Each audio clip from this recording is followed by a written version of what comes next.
fereastră. Rest ce-o rămas în sticlă, i-am turnat și lui pisică. Nu știu floarea ce-o se simte, dar pisica da cântă.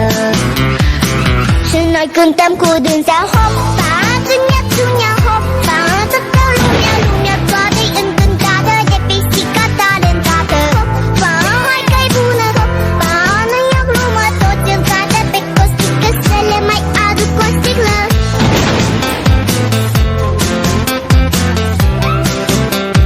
Să le mai aduc o sticlă. Toți în cadă pe costică, să le mai aduc o sticlă.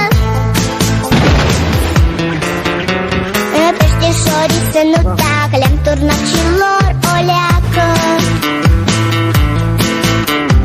Numai rațele din curte mute au fost și-au rămas mute. Nu știu ce o să fie mâine, dar acum la toți e bine.